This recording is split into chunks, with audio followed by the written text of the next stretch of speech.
I wanted to ask you, Mrs. Obama, so many women struggle with self-doubt.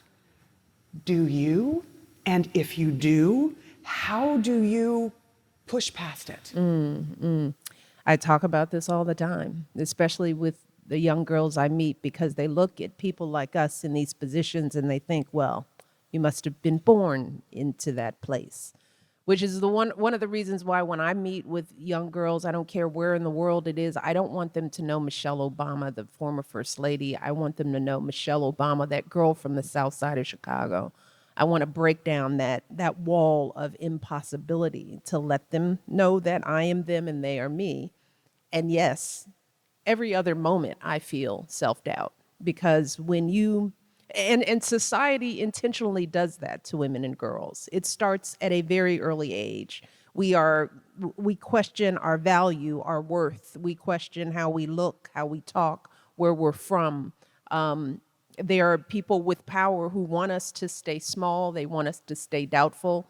And so our cultures reinforce that. So the one thing I want young girls to understand is that those feelings are real. They are not crazy. They are indoctrinated in us all, and we carry them around with us our entire lives. And I don't care how far you go, whether you go to the White House, you are constantly batting away those negative messages of being not enough. And yes, I deal with that too. And I don't want young women, young girls to get ahead of themselves to think that they have to fix it all now. In order to break these cycles of negativity, you got to get up every day and do the work right before you.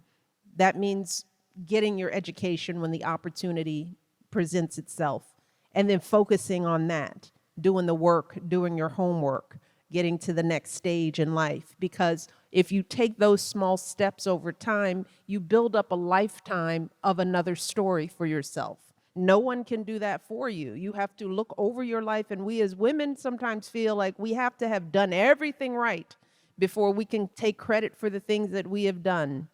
But there is power in what we do every day. And I have to remind myself of that every single moment. But now that I'm older, I can now look back and say, yeah, I am worthy. I have value. But it's not because I'm sitting here. I had that value when I was 3, when I was 5, when I was 7, when I was 12.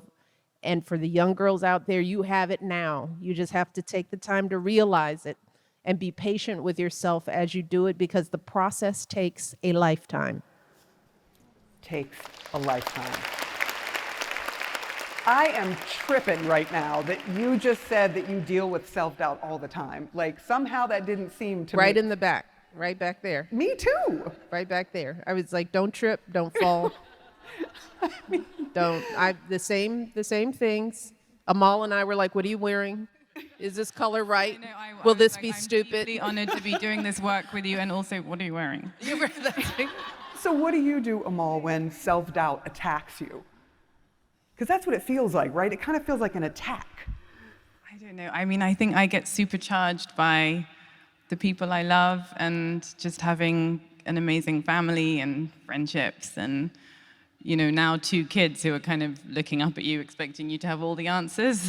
And it's put a fine point on why we're doing all of this, and I think it's, I imagine them kind of, they're only 5, so they're not quite on top of current affairs yet. But in a few years... I actually don't believe that. I bet you they know more than most people. Well, actually, my son drew a picture the other day of a prison, and he was like, Putin should be in here. And I was like, oh my goodness. Maybe I went a little too far on that one. I don't know what he overheard, but I am working on Ukraine still. But I do think about in a few years when, maybe 5 or more, when they sort of start to learn about some of these issues that we're talking about and what's happening in the world, and when they ask us, what did you do about this? What did you say about that? What will my answer be? And I hope it will be a good one. I think it's important to tell all girls that you can be whatever you want to be. You can be a mom and a working mom. or a working woman and not a mom, or a mom and stay home. Like, all of these choices are okay. And guess what? You can also get it wrong with your kids. So same thing, my daughter was 5, my oldest, and she told her doll to lay down because it had HIV/AIDS and she needed to take care of it. And I thought, oh my God, I've gone way too far on my work. But no prison drawings? No. I have one question that I'd like you all to answer because I thought this was a brilliant idea. So the Girls Opportunity Alliance asked girls to write to their 25-year-old self. And since we are so young, I'm going to ask you to reverse that. What would you, and I'll start here with you, Melinda, what would you tell your 25-year-old self now that you've lived a life? I would say life is even more beautiful ahead than you realize. And I would say to my 25-year-old self, you knew in high school who you were. And you let go of some of that for lots of reasons. People, situations, college, people around you. You knew who you were. And once you learned to re-be the girl you were in high school is when you grew into the full woman that you could be. Boom. Mrs. Obama? That part. Right? Just simply put, I would tell myself, you are good enough. You are valued. You are worthy. Your story matters. Your voice matters. You will do the great things that you know you can do. There was something that struck a chord. It's like we all knew who we were when we were little. We knew our power then. It was just second guessed. So I would tell myself, follow that instinct, that pay attention to that flame in you because it is real. And keep it fueled, and don't let anybody try to blow it out because you're going to need it. Wanjiru? You know, it's so inspiring to hear Mrs. Obama and Melinda Gates, share about what they would tell themselves when they're 25 years old. I think the best thing I would say is if there's something good that someone can be able to invest on and has the best interest in this world is knowledge. Let's keep on encouraging our girls. Keep on doing it. Keep on believing yourself. Keep on, you're getting there. Keep on. Let's get her there. Love that answer. Amal? What they said. I know.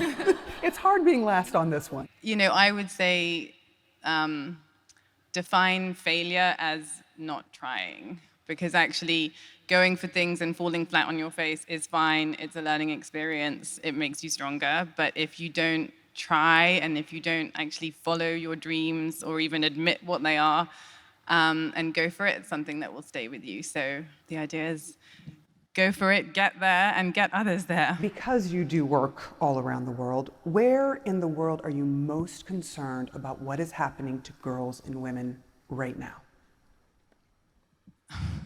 Everywhere.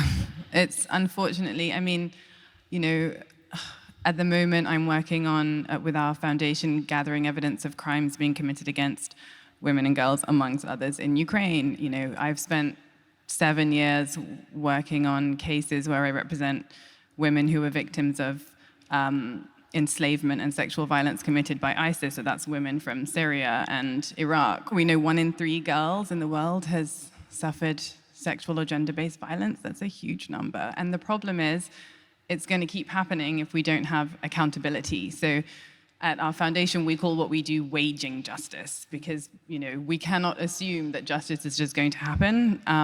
You have to actually fight for it. You have to make it happen. And, you know, you can't even assume that things are going to move in the right direction. We're seeing backsliding. You know, ask a girl in Afghanistan, where the clocks have turned back 20 years on her rights. Set against that, I do also see through my work the bravest people in the world being women and young girls who sometimes have suffered the worst crimes, you know, genocide and sexual enslavement.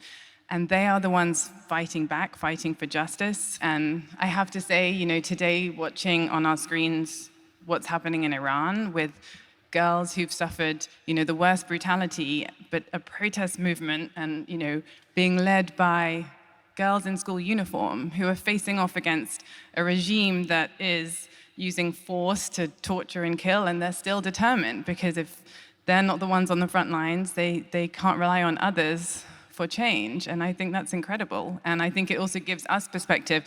If girls like that can risk everything to, you know, just be free to show their hair and have just basic freedoms, then we can all do more, you know, from where we're sitting. And so I find that really inspiring.